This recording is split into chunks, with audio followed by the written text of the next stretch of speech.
Buenas, chicos! Eu sou Jéssica do canal Espanhol na Sua Viagem e eu ensino o espanhol que você realmente vai falar na sua próxima viagem. Aquele espanhol que o hispano realmente fala, aquele espanhol da rua que você consegue se comunicar de maneira eficiente. Isso que você aprende aqui nesse canal. E hoje é mais um dos vídeos que eu gosto muito, um dos quadros que eu adoro aqui no canal, que é o espanhol pelo mundo. Então eu trago para vocês o espanhol de vários países, com as características específicas de lá, para vocês conhecerem um pouquinho mais. E dessa vez a gente vai falar do México.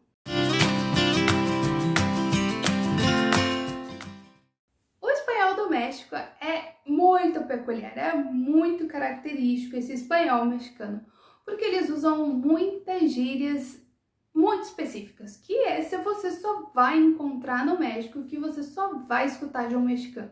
São muitas e muitas gírias.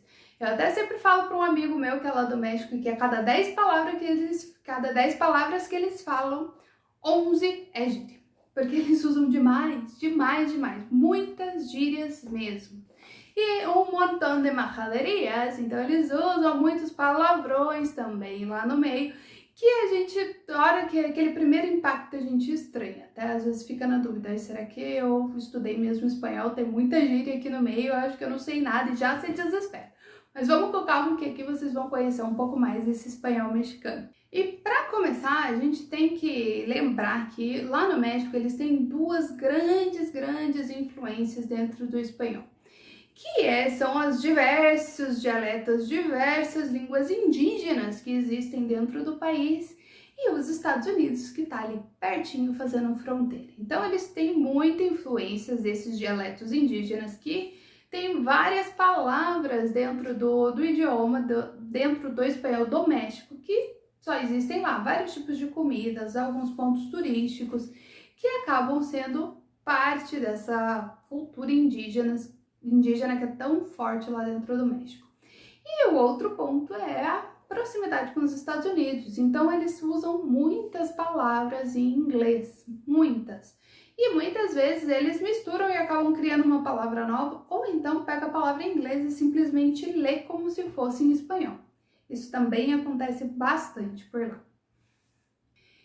Então vamos começar falando mais dessa parte indígena. Em geral, é mais no sul do México. Essa cultura indígena é muito forte no sul do México, que é ali onde estão alguns pontos turísticos mais famosos, algumas praias super famosas, Cancún, Chichén Itzá, Mérida. Então ali é muito forte essa cultura indígena. Existem alguns pueblos, alguns pueblitos bem chiquitos, então algumas cidades bem pequenininhas que ainda preservam muito dessa cultura. Então com as vestimentas, com os dialetos, uma língua totalmente diferente. Então é muito bacana de conhecer, é muito rica essa cultura. E tem várias palavras que eles continuam usando ou que eles acabaram adaptando e usam até hoje dentro do espanhol do México. Por exemplo, dois pontos turísticos aqui, um eu acabei já citando para vocês, que é Chichén Itzá. Essa palavra indígena, que é um dos pontos turísticos mais conhecidos do México, então com esse CH bem marcado, Chichén Itzá. Então tem várias palavras. Outro ponto turístico também muito conhecido, que a palavra é de origem indígena, é Teotihuacan. Teotihuacan. Tem que treinar aí para conseguir falar sem enrolar muita língua. E o que acontece? No México existe, como tem essa influência indígena forte, existem várias palavras muito longas. Então são palavras grandes que a gente precisa de um bom treino de pronúncia, tá? Porque tem várias pessoas que às vezes me mandam mensagem: eu não consigo falar essa palavra, é muito difícil, é muito longa a palavra. Então, mesmo com a palavra sendo longa, exige um pouquinho mais de treino. Mas se você tem uma pronúncia bem afiada, se você tá craque já nas pronúncias, fica bem mais fácil. Então, foque sempre em ter uma boa pronúncia, uma vocalização muito buena, então uma vocalização realmente muito boa. Eu já fiz vários vídeos disso, falando da nossa dificuldade dos brasileiros em vocalizar. Então a gente fala com a boca muito fechada, isso dificulta bastante a pronúncia e principalmente o entendimento dos hispanos. Então presta atenção, Porque essas palavras indígenas que são maiores, a gente tem que se focar bastante nisso, bastante nessa vocalização. E bora treinar essas duas palavrinhas, né? Chichén Itzá e Teotihuacan. Chichén Itzá e Teotihuacan. Então, treina aí e me conta aqui se tá sendo muito difícil falar essas duas. E aí a gente vai falar mais a parte norte do México, onde é a influência mais dos Estados Unidos, ali já pela fronteira. Então, tem várias palavras que eles pegam do inglês. Uma que me chamou muito a atenção quando eu fui para o México é que eu escutava o tempo todo eles dizendo me das um ride, me das um ride, que é, na verdade, o ride do inglês, que é carona. Então, eles falavam a frase me das, que como você me dá uma carona, me das um ride. E o ride é o ride lido como se fosse em espanhol. Me das um ride. Então, essa me chamou muita atenção, porque eles usavam demais essa palavra. Outra coisa que ele também lá no México que me chamou muita atenção foi o tal do pañuelo. Sabe esses lencinhos, esses pacotinhos de lenço que coloca na bolsa, coloca na mochila? E aí eu fui na farmácia para comprar e eu pedi um pañuelo, porque essa é a palavra em espanhol. Pues me gustaría um paquetito de pañuelo. E aí eles olharam para a cara do outro, um Kleenex. Que eles usam o nome da marca em inglês, Kleenex, um Kleenex. Pois, não sei, não tenho nem ideia, eu nunca tinha nem prestado atenção que o nome da marca era Kleenex. Então, eles têm várias outras palavras que eles usam também, já com o nome da marca, né? Por exemplo, cornflake, que é tipo cereais, sabe? Cornflakes, eles misturam as duas palavras e fica cornflake. Tem várias palavras que eles usam dessa maneira. Então, uma mascarada assim com espanhol, mas elas são de origem, né, tem a origem no inglês. Então, tem que ficar bem de olho, porque eles usam bastante. Sem contar várias gírias, né? Por exemplo, cool. Porque isso é muito legal, isso é cool. Então, várias gírias eles usam lá no meio. Até em vários seriados, se vocês começarem a reparar. Se for algo mais adolescente, algo... Tem até uma do México que chama, acho que é Ctrl Z, alguma coisa assim, o nome da série. Você começar a reparar, eles usam várias gírias que vêm do inglês. E aí o pessoal se desespera, né? Nossa, e agora como é que eu vou aprender tudo isso? Porque eu não vou conseguir entender, eu não vou conseguir falar essas gírias. E acabam colocando a culpa 100% nisso, né? Já ficam desesperados, já desiste e larga a mão de tudo. É o seguinte, se você está muito preocupado em entender o espanhol, pode ter certeza que não é por causa das gírias. Porque é o seguinte, me conta aí, você mora em alguma parte aqui do Brasil, eu, por exemplo, sou do Sul, e eu vou para o Nordeste, eu entendo, me comunico com meus amigos de lá, sem problemas. Eles têm gírias totalmente diferentes, gírias que eu nunca escutei na minha vida, mas a gente continua falando em português, a gente continua se entendendo. Então, gírias não é o teu impeditivo. Então, você fala, eu não vou entender porque eles usam muita gíria, ou porque eles falam muito rápido. Tem essa também, né? O pessoal fala que acabam falando muito rápido e não consegue entender. Se você não está entendendo, eu tenho um grande problema no teu método de estudo. Simplesmente isso, você está estudando errado, você está se focando muito em decorar gramática, em ficar completando lacuna, ou então faz aquele ensino tradicional de segunda e quarta, terça e quinta, ou então só no sábado de manhã, que não é uma maneira eficiente de você realmente falar espanhol. Você consegue aprender o idioma, mas você pode levar anos, sendo que na verdade você poderia fazer isso muito mais rápido. Eu levei mais de 3 anos estudando, chegou na hora que eu precisei e não consegui falar, né? Vocês já sabem dessa história. Então tem maneiras, tem métodos muito mais eficientes de você falar em meses. 6 meses você já consegue falar espanhol. E falar de uma maneira corretamente e entender 100%. Então se você está aí muito preocupado com o entendimento, presta atenção se você está realmente estudando os 3 pilares que você precisa para ter uma boa comunicação oral. Primeiro, pronúncia. Você está fazendo um bom treino de pronúncia? Você tem uma boa pronúncia do espanhol? Você consegue identificar como que é aquela palavra, aquela palavra é com G, é com J, é com R, aquela outra ali é com V ou é com B. Você consegue identificar isso? Então, você tem essa boa pronúncia na hora de falar? Você consegue simplesmente pegar a palavra e falar ela, independente se você nunca viu lá na vida, você nunca escutou, é uma palavra nova para você. Você consegue saber como é aquela palavra, como que ela escreve? Isso é treino de pronúncia. Você tem que treinar essa pronúncia para realmente conseguir falar e ser entendido e entender de volta, né? Para você realmente entender os sons que eles estão dizendo, você tem que ter esse conhecimento. Próxima etapa: imersão, entendimento, escuta. Então, essa etapa 2 é muito importante que você esteja imerso num ambiente de espanhol, tá? Eu não tô fazendo intercâmbio, eu não tô morando fora e tal.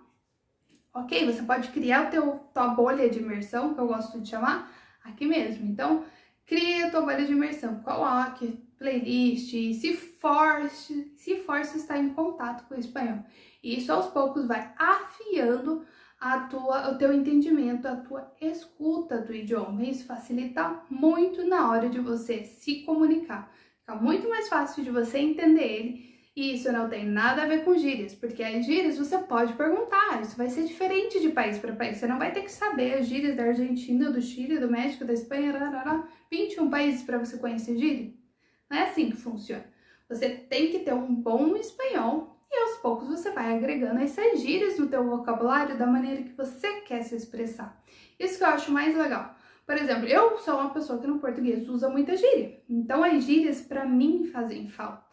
Então, eu dizer de uma maneira muito formal no espanhol, parece que não sou eu mesma falando, sabe? Então, isso é muito importante. Para mim, esse é o papel fundamental das gírias. Você tem que conhecer algumas gírias para você adicionar no teu vocabulário, para você se expressar de uma boa maneira. Mas elas não são impeditivos para você entender e se comunicar no espanhol, tá? Eu quero que você sempre tenha isso na cabeça. O que te impede de falar, o que te impede de realmente entender é um estudo errado, ou a falta de estudo, né? Também tem essa opção. E aí vamos continuar para o terceiro pilar. O primeiro a gente viu o treino de pronúncia, o segundo é imersão, para facilitar o entendimento, e o terceiro é o treino da conversa, da charla, uma charlita. Você tem que treinar para conversar. Obviamente, tudo a gente requer treino, exercícios, e também existem exercícios muito eficientes para você treinar a tua conversa. Esse molde, né, que eu sempre falo, tipo, esse modo conversa, essa velocidade de conversa que a gente tem, porque é diferente. A hora que você está fazendo uma leitura, a hora que você está fazendo algum outro tipo de exercício, é diferente da velocidade que você conversa, e não quer dizer que você tem que falar rápido. É simplesmente essa dinâmica da conversa, esses altos e baixos, essas ênfases que a gente dá no meio de uma conversa, isso é muito importante, isso é fluência, isso faz com que o papo flua. É totalmente diferente se tá conversando com alguém que tá ali robótico, né, falando dessa maneira, porque eu não sei me comunicar. Então, não dá, você tem que ter aquela dinâmica, né, tem que ter aquela montanha-russa da conversa, os altos e baixos, as ênfases, né. Então, isso também requer treino para você falar em outro idioma. Você também precisa treinar. 3 pilares. Presta atenção se você está fazendo esses 3. Pronúncia, imersão e treino de conversa, tá? Fundamental para você conseguir realmente entender e ser entendido em espanhol. Então vamos lá, que eu separei algumas gírias para vocês. Algumas gírias muito mexicanas que, olha, falou com o mexicano, pode ter certeza que ele vai usar todas elas, porque são muito características de lá. E a primeira que a gente vai começar com güey. Güey ou güey. É uma palavra que é mais no sentido para dizer cara. Então, pues eu não conosco este güey. Então, eu não conheço aquele cara. Ou então, você fala muito com um amigo. Muito usado para pessoas próximas. Então, órale, güey. Pues, ¿a dónde vamos? Pues, órale, güey. Esse órale também é a próxima gíria que eu vou falar aqui para vocês. Então, güey, pues te quedaste, pues ¿dónde te quedaste? Güey, ¿qué hiciste todo el día? Te llamé y no me contestaste. Pues, ¿qué hiciste todo el día, güey? Então, esse cara, para um amigo, um brother mesmo, é muito usada também. Ou para falar aquele cara desconhecido, também pode ser usado dessa forma. E a próxima é esse órale, órale, güey. Então, alguém no sentido de afirmação. E a próxima que eu vou passar aqui para vocês é o órale. Órale é muito, muito usado. E tem esse sentido de afirmação. É, beleza, vamos. Então, por exemplo, eu quero assistir uma película. Órale, vamos ao cine. Então, bora pro cinema. Eu gosto muito dessa tradução do sentido bora, sabe? Que é, tipo, vamos fazer qualquer coisa, aquele acordo entre vocês. Bora fazer isso. Órale, órale. Isso é muito, muito usado no México também. Por exemplo, alguém te pergunta alguma coisa, pues, ¿te gustó el viaje? Órale, güey, pues me gustou um chingo, me gustou um chingo. Este chingo é muito usado também no México para dizer uma coisa muito grande. Pues me gostou um chingo, pues, é algo realmente que você gostou muito, muito, muito. É aquela ênfase, aquele aumentativo. Me gostou um chingo. E aí a gente vai para a próxima. A próxima é pinte. Pinte. Como que a gente usa o pinte no México? Por exemplo, pues tienes que trabajar y el coche no funciona. Pues este pinche coche não está funcionando. Então, este pinche coche. Eu acho que o melhor, essa eu não consegui achar uma tradução boa realmente, tá? Em português. Mas, esse maldito carro não funciona. O el niño, un niño muy travieso. Pues este pinche niño no se queda callado. Então, esse pinche, essa pinche criança, eu não sei como que a gente falaria essa maldita criança, ficaria meio pesado, né? Não sei como que a gente... Esse menino não fica quieto de jeito nenhum. Então, algo que você dá aquela ênfase. Esse maldito carro não funciona. Este pinche niño não se queda callado. Então, é usado demais pinche. Este pinche cabrón que não me contesta. Então, pinche. Muito, muito usado lá no México. Presta atenção que eles usam para toda essa palavra. Então, vem antes de várias outras palavras, como este pinche carro, este pinche niño. É sempre com algum objeto. Tá? Esta pinche mulher, este pinche homem. Pois esta pinche computadora também é assim que você vai poder usar este pinche. E aqui tem duas expressões que eles usam no sentido de bacana, legal, bonito, depende do contexto, obviamente, que é chido, chingón, e este chingón pode ser no feminino, que é chingona. Então essas duas, eles têm mais ou menos o mesmo significado. Por exemplo, me comprei uma playera nueva, que está bem chida. Então eu comprei uma camiseta nova que está bem legal. Está bem chida, ou bem bonita, bem bacana. Ou então, pois esta playera está bem chingona. Então essa camiseta tá bem chingona, bem bacana. Então você vai poder usar para pessoas também. Por exemplo, pues, conheciste a Maria?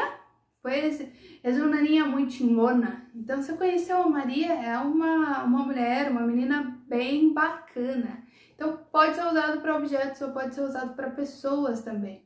Então, alguém te pergunta, pues, fuiste al concierto? Pues sim, estuvo muito chido. Então, sim, eu fui, tava muito legal, tava muito bacana. Então, chido e chingón. E o próximo é Simone. Essa deu confusão quando é a primeira vez que eu escutei. Porque eles estavam falando entre eles e eu achei que uma das pessoas se chamava Simone.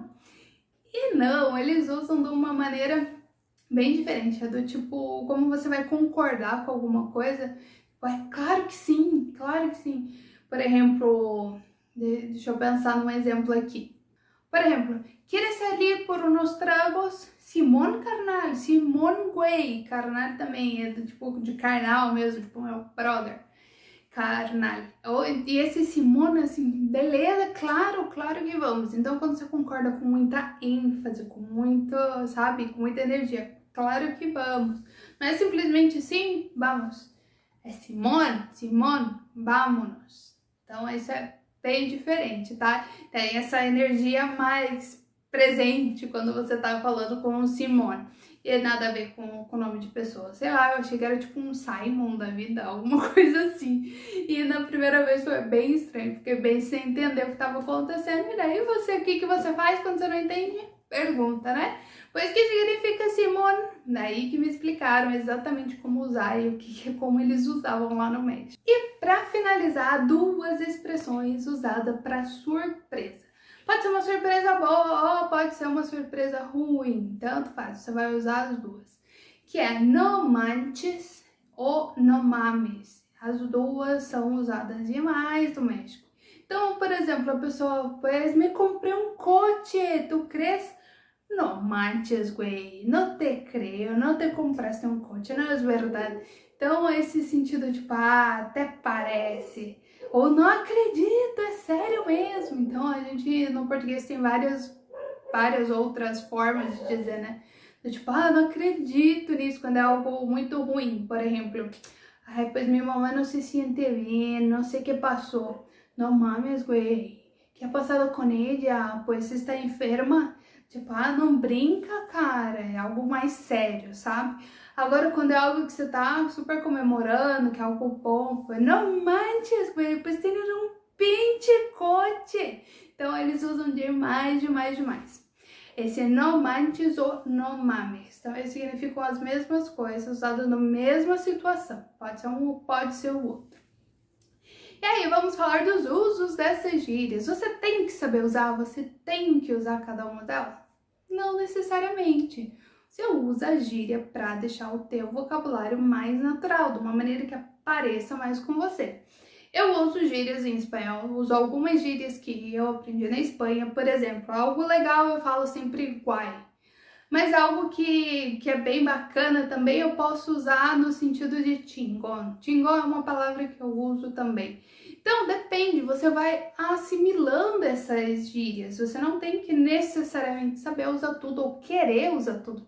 Tem gente que nem usa gíria, nem fala gíria em português. Então, vai aprender as gírias mais para entender o que as pessoas estão falando, mas ela não vai usar, porque para ela não faz sentido. Agora, se você é uma pessoa que usa gírias, você vai descobrir a gíria que mais encaixa para você, que você vai preferir, e a partir daí você passa a usar elas.